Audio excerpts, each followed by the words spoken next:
ये मुरली नर को नारायण, नारी को लक्ष्मी बनाए। ओम शांति। आज प्यारे बाप दादा के अनमोल मधुर महावाक्य हैं 10 मार्च 2026। आज की मुरली के सार में विदेही बाबा ने विशेष स्व जागृति दिलाते हुए कहा कि तुम पहले देवता थे तो मनुष्य, परंतु तुम्हारी सीरत बहुत अच्छी थी। तुम सर्वगुण संपन्न, 16 कला संपूर्ण निर्विकारी थे। तुम विश्व के मालिक थे। तुम्हारा जीवन हीरे तुल्य था। अब बाबा कहे, नंबरवार पुरुषार्थ अनुसार तुमने पलटा खाया है, अर्थात परिवर्तन आया है। अब बाबा कहे, तुम फिर से रेजोनेट हो रहे हो, तुम्हारी सीरत सुधर रही है। और दूसरा आज बाबा कहे, जितना देही अभिमानी बनेंगे उतना बाबा को याद करेंगे, फिर अथाह खुशी में रहेंगे। गाया जाता है, परवाह से पार ब्रह्म में रहने वाले परमेश्वर की वह मिल गया, उससे 21 जन्म का वर्षा मिलता है। बाकी क्या चाहिए? तुम सिर्फ देही अभिमानी बनो, माम एकम याद करो, भल गृहस्थ व्यवहार में रहो। बाबा कहे, जितना बाबा को याद करेंगे, देही अभिमानी बनेंगे, उतना मीठे बनेंगे। देह अभिमान में आने से ही लड़ना झगड़ना बंदरपना आ जाता है। और अटेंशन दिलाते हुए कहा कि बच्चों में थोड़ा भी ज्ञान आ जाता है तो देह अभिमान आ जाता है, समझते हैं हमारे जैसा कोई नहीं। बाबा कहे, भल भाषण बहुत अच्छा कर लेते हैं, परंतु चलन तो अच्छी चाहिए ना। देह अभिमान होने कारण फेल हो जाते हैं, फिर वह खुशी वह नशा नहीं रहता, फिर उनसे बड़े विक्रम होते हैं। और साथ में बाबा कहे, सीरत सुधरनी चाहिए, बहुत बहुत मीठा बनना है। तब मिसाल देते हैं, शेर बकरी इकट्ठे जल पीते हैं। वह संस्कार अभी यहाँ धारण करने हैं। देह अभिमान, क्रोध, लोभ, मोह का अंश भी ना हो। फिर और अटेंशन दिलाया कि देह अभिमान में आकर उल्टे सुल्टे कार्य कर मुफ्त अपनी बर्बादी मत करो, नहीं तो नतीजा क्या होगा, तुम बहुत कम पद पाएंगे। और लास्ट में कहा कि जब देही अभिमानी कर्मातीत अवस्था हो तब ऊंच पद पा सके, योग बल से कर्म भोग पर भी विजय पाना है। सुनते हैं प्यारे बाप दादा के अनमोल मधुर महावाक्य। आज बाबा कहे, मीठे बच्चे, सबसे बड़ी बीमारी देह अभिमान की है, इससे ही डाउनफॉल हुआ है, इसलिए अब देही अभिमानी बनो।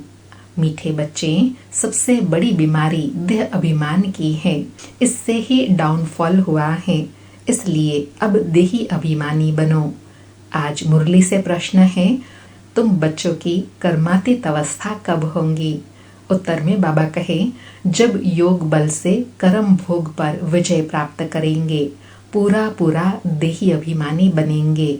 यह देह अभिमान का ही रोग सबसे बड़ा है, इससे दुखी पतित हुए हैं। देही अभिमानी बनो तो वह खुशी वह नशा रहे, चलन भी सुधरे। आज मुरली में गीत बजा, रात के राही थक मत जाना, सुबह की मंजिल दूर नहीं। ओम शांति। राही का अर्थ तो बच्चों ने सुना और कोई समझा नहीं सकते सिवाय तुम ब्रह्मा मुख वंशावली ब्राह्मणों के। तुम जो देवी देवता थे तो मनुष्य, परंतु तुम्हारी सीरत बहुत अच्छी थी, अर्थात चरित्र कहो धारणा कहो वह बहुत अच्छी थी, भल थे मनुष्य। बाबा कहे, तुम सर्वगुण संपन्न 16 कला संपूर्ण थे, तुम विश्व के मालिक थे। हीरे जैसे से कौड़ी जैसा कैसे बने, यह कोई मनुष्य नहीं जानते हैं। तुमने भी नंबरवार पुरुषार्थ अनुसार पलटा खाया है, अर्थात तुम्हारे में नंबरवार पुरुषार्थ अनुसार परिवर्तन आया है। बाबा कहे, अभी तुम देवता बने नहीं हो, रेजोनेट हो रहे हो, अर्थात परिवर्तन हो रहे हो।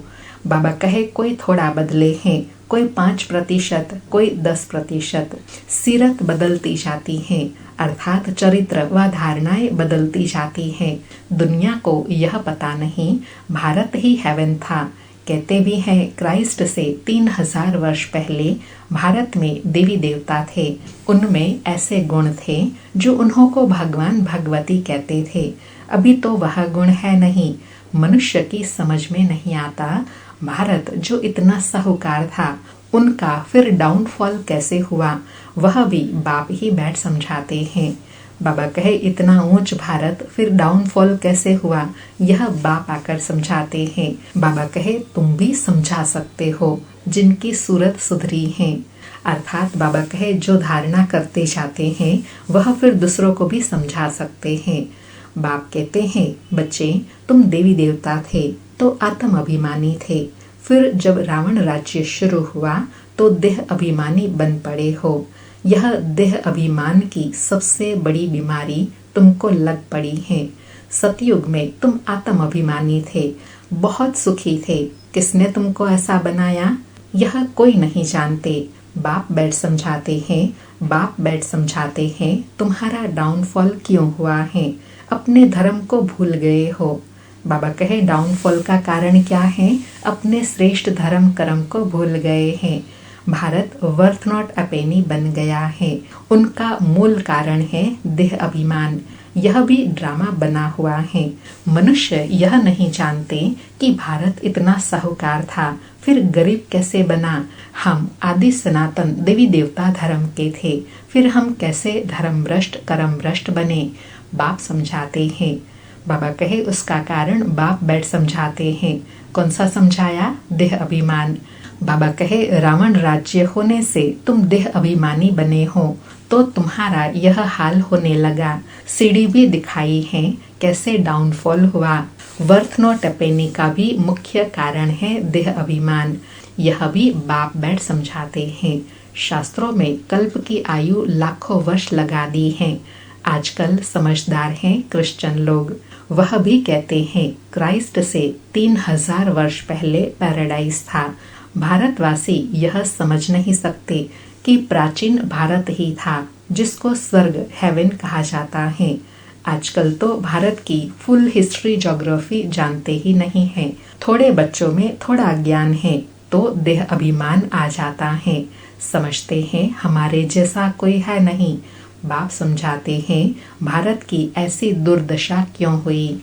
बाबा कहे इन सब का कारण क्या हुआ, जो ऊपर बाबा ने बताया ना, देह अभिमान आने से। देह अभिमान आने से दुर्दशा हुई है। बापू गांधी भी कहते थे पतित पावन आओ, आकर राम राज्य स्थापन करो। आत्मा को जरूर कभी बाप से सुख मिला है तो पतित पावन को याद करते हैं। बाप समझाते हैं हमारे बच्चे जो शूद्र से बदल ब्राह्मण बने हैं वह भी पूरा देही अभिमानी नहीं बने हैं। घड़ी घड़ी देह अभिमान में आ जाते हैं। यह है सबसे पुराना रोग। बाबा कहे देह अभिमान का सबसे पुराना रोग है जिससे यह हाल हुआ है। देही अभिमानी बनने में बड़ी मेहनत है।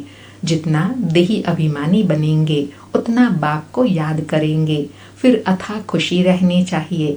गाया जाता है परवाह थी पार ब्रह्म में रहने वाले परमेश्वर की, वह मिल गया, उससे 21 जन्म का वर्षा मिलता है।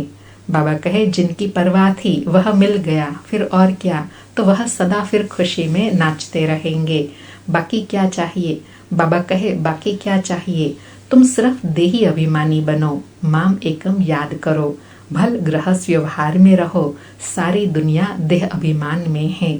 भारत जो इतना ऊंच था उसका डाउनफॉल हुआ है। हिस्ट्री ज्योग्राफी क्या है यह कोई बता न सके। यह बातें कोई भी शास्त्र में नहीं है। देवताएं आत्म अभिमानी थे, जानते थे एक देह को छोड़ दूसरी लेनी है। परमात्मा अभिमानी नहीं थे, अर्थात परमात्मा की स्मृति में नहीं रहते थे, लेकिन आत्मिक स्मृति थी कि आत्मा एक शरीर छोड़ जाकर दूसरा शरीर लेंगी।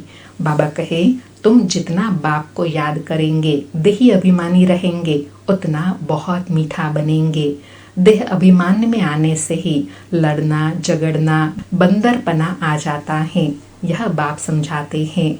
बाबा कहे देह अभिमान में आने से यह सब अवगुण आ जाते हैं। यह बाप समझाते हैं। यह बाप भी समझा रहे हैं, अर्थात ब्रह्मा बाबा भी समझाते हैं। बच्चे देह अभिमान में आकर शिव बाबा को भूल जाते हैं। अच्छे अच्छे बच्चे देह अभिमान में रहते हैं, देही अभिमानी बनते ही नहीं हैं। तुम कोई को भी यह बेहद की हिस्ट्री ज्योग्राफी समझा सकते हो। बरोबर सूर्यवंशी चंद्रवंशी राजधानी थी। ड्रामा का किसी को भी पता नहीं है। भारत जो इतना गिरा, डाउनफॉल की जड़ है देह अभिमान। बच्चों में भी देह अभिमान आ जाता है। यह नहीं समझते कि हमको डायरेक्शन कौन दे रहे हैं। हमेशा समझो शिव बाबा कहते हैं। बाबा कहे भूल जाते हैं। क्यों? क्योंकि यह भूल जाते हैं कि हमको श्रीमत देने वाले, डायरेक्शन देने वाला कौन है। अगर यह स्मृति रहे तो श्रीमत पर भी चले। बाबा कहे शिव बाबा को याद न करने से ही देह अभिमान में आ जाते हैं। सारी दुनिया देह अभिमानी बन गई है। तब बाप कहते हैं माम एकम याद करो, अपने को आत्मा समझो। आत्मा इस देह द्वारा सुनती है, पार्ट बजाती है। बाप कितना अच्छी रीति समझाते हैं। भल भाषण तो बहुत अच्छा कर लेते हैं, परंतु चलन भी तो अच्छी चाहिए ना। अर्थात भगवान का परिचय देते हैं तो फिर चलन भी तो ऐसी चाहिए ना। बाबा कहे देह अभिमान होने कारण फेल हो जाते हैं। वह खुशी, वह नशा नहीं रहता है। फिर बड़े विक्रम भी उनसे होते हैं, जिस कारण बड़े दंड के भागी बन पड़ते हैं। देह अभिमानी बनने से बहुत नुकसान पाते हैं, बहुत सजा खानी पड़ती है। बाप कहते हैं यह गॉडली वर्ल्ड गवर्नमेंट है ना, मुझ गॉड की गवर्नमेंट का राइट हैंड है धर्मराज। तुम अच्छे कर्म करते हो तो उसका फल अच्छा मिलता है, बुरे कर्म करते हो तो उसकी सजा खाते हो। सब गर्भ जेल में भी सजाएं खाते हैं, उस पर भी एक कहानी है। यह सब बातें इस समय की हैं। महिमा एक बाप की है, दूसरे कोई की महिमा है नहीं। इसलिए लिखा जाता है त्रिमूर्ति शिव जयंती वर्थ डायमंड, अर्थात त्रिमूर्ति शिव जयंती हीरे तुल्य जयंती। बाकी सब है वर्थ कौड़ी। सिवाय शिव बाबा के पावन कोई बना न सके। पावन बनते हैं फिर रावण पतित बनाते हैं, जिस कारण सब देह अभिमानी बन पड़े हैं। अब तुम देही अभिमानी बनते हो। यह देही अभिमानी अवस्था 21 जन्म चलती है, तो बलिहारी एक की गाई जाती है। अर्थात ऐसा बनाने वाले बाप की महिमा है, और जिस जन्म में बनते हैं उस जन्म की बलिहारी है, जो इस एक जन्म में धारणा करने से 21 जन्म की प्राप्ति होती है। भारत को स्वर्ग बनाने वाला शिव बाबा है। यह किसी को पता नहीं है कि शिव बाबा कब आया। उनकी हिस्ट्री तो पहले पहले चाहिए। शिव कहा ही जाता है परम पिता परमात्मा को। तुम जानते हो देह अभिमान के कारण डाउनफॉल होता है। ऐसा हो तब तो बाप आए राइज करने, अर्थात जब डाउनफॉल हो तब राइज करने, उत्थान करने के लिए बाप भगवान आए। राइज और फॉल, दिन और रात, ज्ञान सूर्य प्रकटा, अज्ञान अंधेर विनाश। सबसे जास्ती अज्ञान है यह देह अभिमान। आत्मा का तो किसी को पता नहीं है। आत्मा सो परमात्मा कह देते हैं, तो कितने पाप आत्मा हो गए हैं। इसलिए डाउनफॉल गाया हुआ है। 84 जन्म लिए हैं, सीढ़ी नीचे उतरते आए हैं। यह खेल बना हुआ है। बाबा कहे यह चढ़ने और उतरने का खेल बना हुआ है। यह वर्ल्ड की हिस्ट्री, ज्योग्राफी तुम बच्चे जानते हो और कोई नहीं जानते। विश्व का डाउनफॉल कैसे हुआ वे तो समझते हैं, साइंस से बहुत तरक्की हुई है। यह नहीं समझते कि दुनिया और ही पतित नरक बन गई है। देह अभिमान बहुत है। बाप कहते हैं अभी तुमको देही अभिमानी बनना है। अच्छे अच्छे महारथी ढेर हैं, ज्ञान बड़ा अच्छा सुनाते हैं, परंतु देह अभिमान पूरा हटा नहीं है।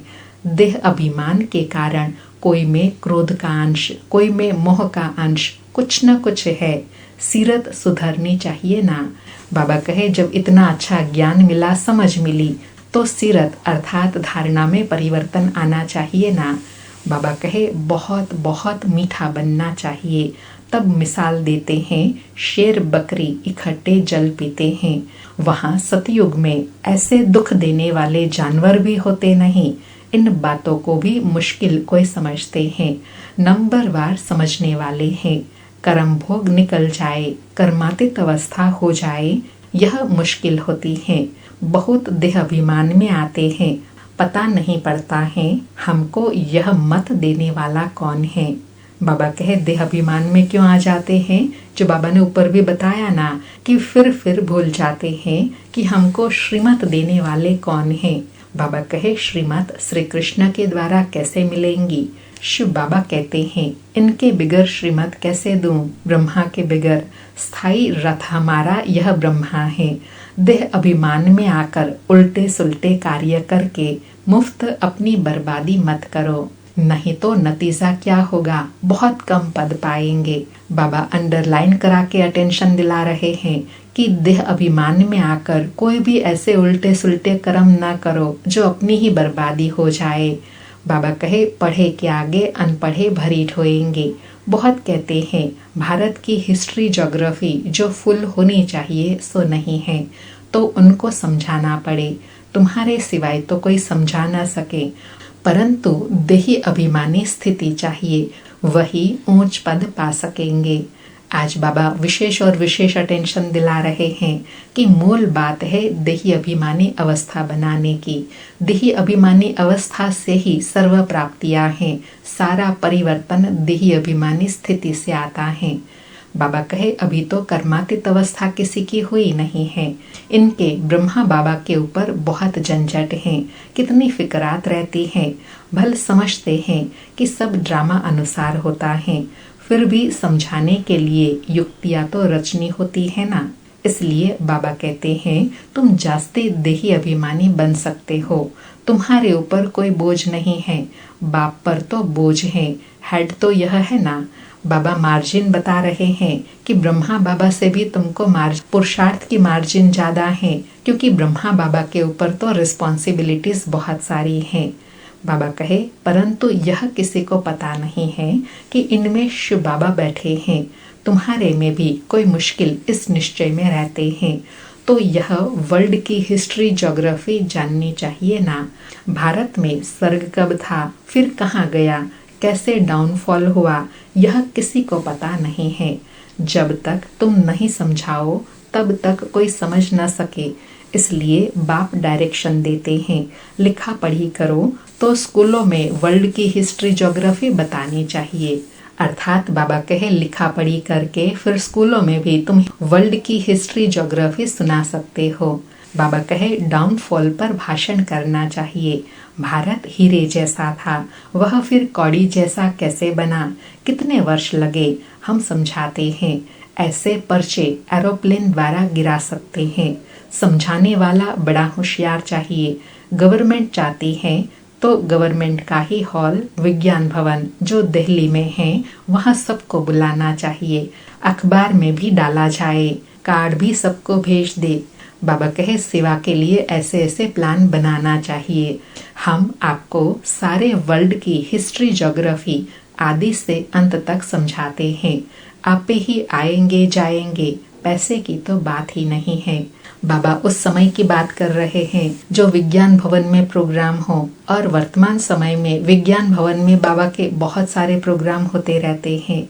बाबा कहे समझो हमको कोई मिला, प्रेजेंट अर्थात भेंट करते हैं तो हम ले नहीं सकते हैं, सर्विस करने के लिए काम में लाएंगे, बाकी हम ले नहीं सकते। बाप कहते हैं मैं तुमसे दान लेकर क्या करूँगा जो फिर भरकर देना पड़े, मैं पक्का शर्राफ हूँ।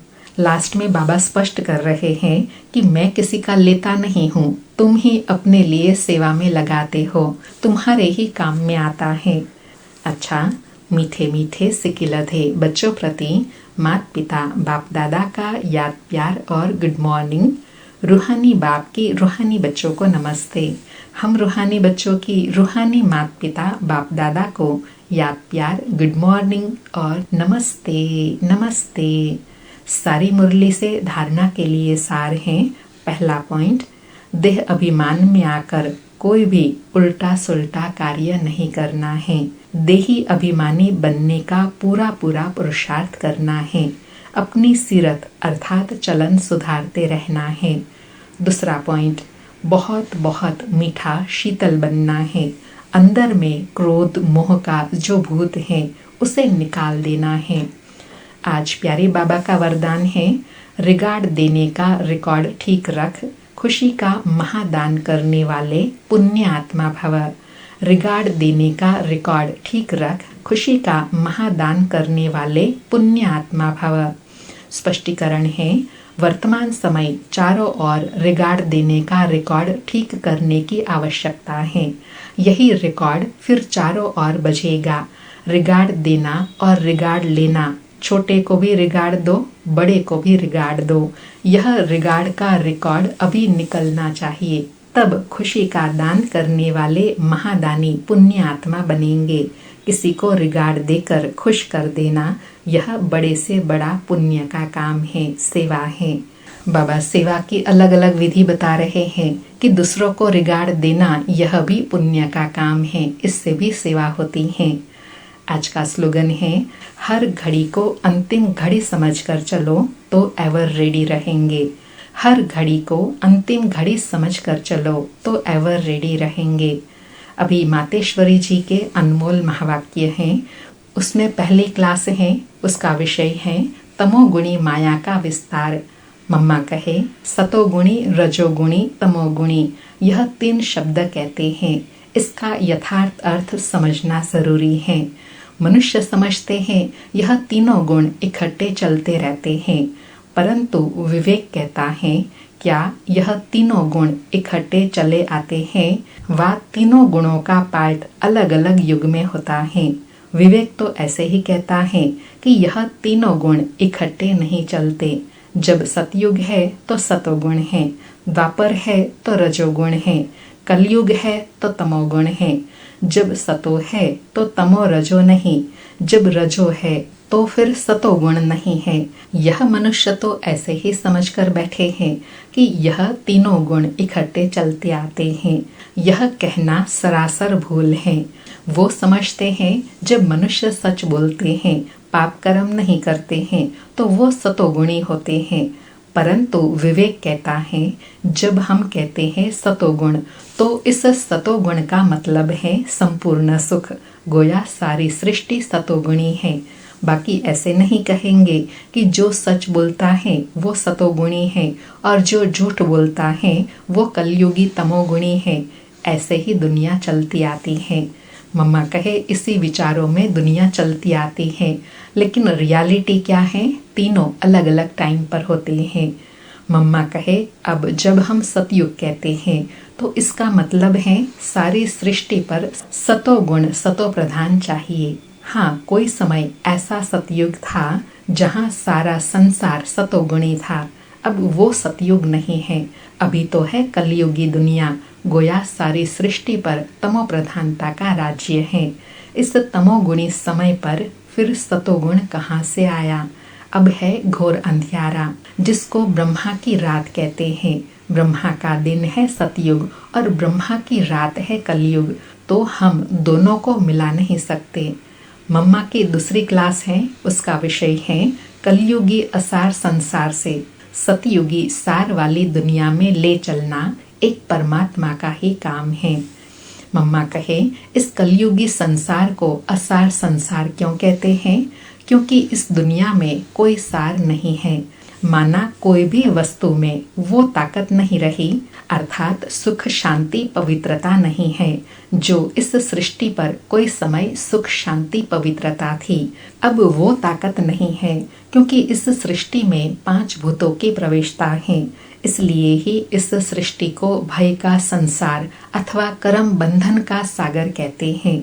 इसलिए ही मनुष्य दुखी हो परमात्मा को पुकार रहे हैं, परमात्मा हमको भव सागर से पार करो।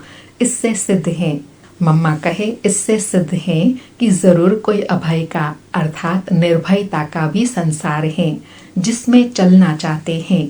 इसलिए इस संसार को पाप का सागर कहते हैं, जिससे पार कर पुण्य आत्मा की दुनिया में चलना चाहते हैं। तो दुनियाएं 2 हैं, एक सतयुगी सार वाली दुनिया, दूसरी है कलयुगी असार की दुनिया। दोनों दुनियाएं इस सृष्टि पर होती हैं। अभी परमात्मा वह सार वाली दुनिया स्थापन कर रहे हैं। अच्छा, ओम शांति। शुक्रिया बाबा, शुक्रिया मम्मा। आज 10 मार्च के अव्यक्त इशारे हैं। निश्चय के फाउंडेशन को मजबूत कर सदा निर्भय और निश्चिंत रहो। आज निश्चय बुद्धि बनने के लिए कहा कि जैसे ज्ञान की सब्जेक्ट हैं वैसे सेवा की भी सब्जेक्ट है। जो इसमें फेथफुल निश्चय बुद्धि है वही नंबर आगे जा सकते हैं। सुबह से रात तक अपना फिक्स प्रोग्राम डेली डायरी बनाओ, क्योंकि जिम्मेवार आत्माएं हो, रिवाजी आत्माएं नहीं, विश्व कल्याणकारी आत्माएं हो। तो जो जितना बड़ा आदमी होता है उसकी दिनचर्या सेट होती है। आज बाबा नशा दिला रहे हैं कि तुम भी ऐसे बड़े आदमी हो तो तुम्हारा भी टाइम टेबल फिक्स होना चाहिए। जो बाबा ने 8 तारीख की अव्यक्त मुरली में भी कहा ना कि सवेरे से लेकर रात तक अपना मन का टाइम टेबल सेट करो, जिससे फिर समय व्यर्थ नहीं जाएगा। अच्छा, ओम शांति। शुक्रिया बाबा, शुक्रिया।